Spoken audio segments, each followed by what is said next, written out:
pa-flex naman dyan, pa-flex, yes, pa-flex, isa namang vlogger who's promoting the Filipino language. Turo sa sarili, because that's me teaching to his Japanese friends and family. Please welcome, JP Enriquez. Exclusivo! Ay, Mike pala yun. Mike Enriquez yun. Hello guys, ayan. Welcome back sa ating channel, and for today's vlog ay sobrang excited ako at sobrang kinakabahan kasi ngayong araw na to ay gagawin namin yung taping sa ating guesting sa isang show na mapapanood dito sa Japan. Hindi lang dito sa Japan, kundi sa iba't ibang parte ng mundo, sa iba-ibang bansa. Ayan, mapapanood to. So yun, kinakabahan ako kasi first time ko to. First time nating mag-guest sa isang show na ayan, na marami ang makakanood. Ayan. So ayun nga, kasi last time kasi may nag-message sa atin ng isang regional coordinator na si Ma'am Joji Cardonez. Ayan. Sobrang bait nito, sobrang bait talaga. Yun nga, nag-video call kami ni Ma'am Joji. Invite niya tayo na mag-guest sa isang show nga nila. And ang sabi niya kasi is si Nikki Morena ang mag-host dito. Isa yun sa pinakamagagaling na host sa larangan ng mga ganitong show. Ayan. So sobrang excited ako. At yun, excited na ako na makita sila sa online and makausap sila. Mamaya i-explain natin kung ano yung pag-uusapan. Kung nga ba yung dahilan kung bakit ako yung napili nila na isa sa mga mag-guest dun sa kanilang show. So ayusin muna natin yung ating pwesto kasi ayan, kailangan nating gumawa ng isang magandang pwesto, which is dito. Tapos lalagay lang natin dito yung ating computer. Ayan, 30 minutes na lang mag-i-start na yung taping namin dahil 3:30 na rito, 4 o'clock lang usapan namin. At ayan, bilisan na natin at ayusin na natin yung pwesto natin para makapagsimula na tayo.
So yun, nakwento ko sa inyo kanina na na-invite nga tayo dito para sa guesting natin sa isang show, which is yung TFC Global Barangay. Ayan. So yun, napili kasi tayo ni Ma'am Joji Cardonez dahil daw nakita niya yung ating isa sa mga video sa ating channel, which is yung Speaking Tagalog Only with Yuna Chang. Ayun. Nakita niya na tinuturuan natin ng Tagalog si Yuna. At sobrang natuwa sila, pati yung kanilang mga team natuwa dun sa video na yun at tayo yung napili. Kaya sa dami ng mga na pinipili nila, tayo yung napili at ayan, maraming salamat po sa inyo lahat. Itong show na to is about sa pagiging proud natin sa ating wikang Pilipino or wikang Tagalog. Ayan, kaya tayo yung napili. Ayan. So, konting oras na lang at mag-i-start na kami. Tignan natin kung anong mangyayari. Kinakabahan pa rin ako. Let's tayo, ready?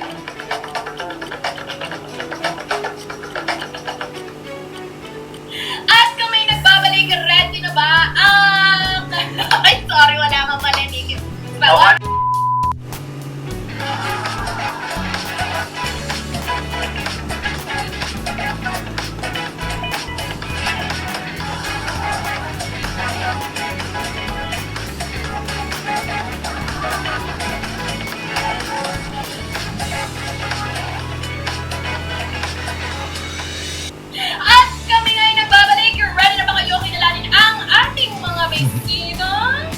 Hindi kayo mabibitin! dahil mas pinahaba na ang games at chikahan dito sa Global Chikahan! 1, 2, 3, go! Welcome sa PRGY! Thank you so much po for calling. Grabe, ang Hello, dami hello. na parang kailan na nagkakapulan tayo, naglalaro tayo taya-tayaan, palagi nga ito tayo. Okay, hindi mo ulitin niya. Kumustahin muna natin kung how are you feeling right now? Sek Nikki, kumustahin din natin si JP. Siyempre, di ba, kababayan ko, kabarangay ko. Konnichiwa naman dyan, say hello naman sa ating mga kabarangay dyan, JP. Ayan, hello po sa inyong lahat. Konnichiwa po sa lahat ng mga nanonood dito sa ating barangay. Global Barangay. Ayan, maraming salamat po sa inyo sa pag-invite sa amin dito sa inyong show. Kung wala yun, JP, Yes. like na kami nga itong dapat magpasalamat sa inyo, sa oras ninyo na ibinahagi sa amin para makapagkwentuhan. Ano yung, curious lang, ito kasi yung show na talagang wala talagang pressure. We don't wanna put any pressure sa ating mga guests. So, yung mga questions lang kami. Sana seryosohin niyo rin yung pagsagot, kagaya ng, ano yung uli yung kinain? Huling kinain. Ano yung kinain mo kanina? Ayan, Kasi syempre, alam mo, Pinoy na Pinoy ang gusto natin laging kinakain dito sa Japan. Yung pakbet, yan ang ulam ko kanina. Ay, sarap. Sarap. Pak na pak! Pak na pak. Correct. Kumiko. O, teka lang ha. Bago ang ating chikahan, syempre naman, hindi mabubuang araw natin kung wala tayong activity, di ba? Na kung tawagin itong The Filipino Riddle Game. Ay, Diba? grabe. Oo, ganun yan, Sek Nikki. Dahil kakabit ng wikang Pilipino ang mga pusong-pusong bugtong na kasama na rin sa ating kultura, di ba? Galing, 1.50 prize. Ako, JP ha. JP. Kaya si JP dapat pressure. O, ito. Bugtong-bugtong. Ihagis mo man kahit saan. Sadyang babalik at babalik sa pinanggalingan. Ihagis mo man kahit saan. Sadyang Yoyo? babalik at babalik. Yoyo! Ay, parang! Yes, alibaba na ako. Correct! Hindi ko alam kung question si JP. Shit, yung mga sagot. Grabe naman ang gagaling talagang mag-uwian ng mga ang gagaling at talagang mga bihasak talaga sa mga bugtungan yung mga bisita natin. It's Atay ha? It's Atay. Congratulations! So dudugtungan pa natin ang masayang usapan natin. Ito pala. Girarapadapahi, ngaripadapa. Okay. Ako pala. Okay. So, yun. Para sa akin kasi sobrang napaka-importante na yun nga, i-retain natin, panatilihin natin na lagi tayong nagtatagalog kahit nasa ibang bansa na tayo. Kasi lalo na ako, katulad ko na may anak ako dito na pinanganak. And then, ang natututunan niya kasi is yung Japanese language. Pero mas ginugusto ko na matutunan din niya yung Tagalog language kasi para sa akin napaka-importante yun, lalo na meron akong pamilya sa Pilipinas, kahit papaano nakakausap nila yung anak ko, naiintindihan sila at ayun. I agree. Ito po ay importante pa rin yun na kahit na mag-importante rin na malaman natin yung lingwahe ng mga bansa kung saan tayo nakatira. And maganda yun, Sir JP, na hindi mo pa rin kinakalimutan yung lingwahe natin na i-share o ituro din sa mga anak. So, good job ka dyan. Ako rin good job ng Tagalog. Thank you so much, Raisa. Ito naman kay JP. JP, bakit importanteng matuto mag-Tagalog iyong anak? So, at anong kulturang Pinoy ang gusto mong ma-appreciate niya? Okay, so yun nga, dahil nga nandito kami sa Japan and yun nga natututunan nga Japanese language. And hindi ko naman din siya pinipressure na matuto talaga. Unti-unti rin kasi talaga natututunan niya dahil nga kami ng wife ko is Tagalog yung usapan namin. So natututunan niya ng kusa rin minsan. So ayun, kung ano yung kultura na gusto kong matutunan niya, siguro yung pagiging natin, masayahin talaga natin, 'di ba? Sobrang masayahin kasi talaga na tayo mga Pilipino. Oo. Yes, Oo yan, JP. Kasayahan din ko enjoy. Katulad niyo po, kayong dalawa ni Sir Milo. Ayan, sobrang masayahin Oh, po. talaga.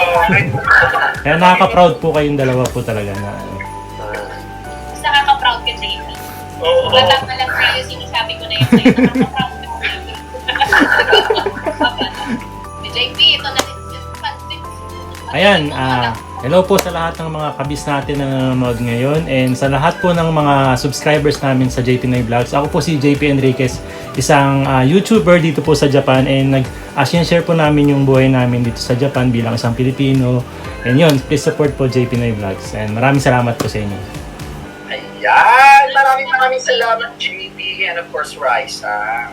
Yes. And Anthony, thank you sa time And, with you. So yun lang yung nangyari kanina sa aming online taping ng BRGY, Our Global Barangay. Ayan. Maraming salamat po kay Sek, Nikki Morena, and kay Miko Poge, yung mga host kanina ng show na yon.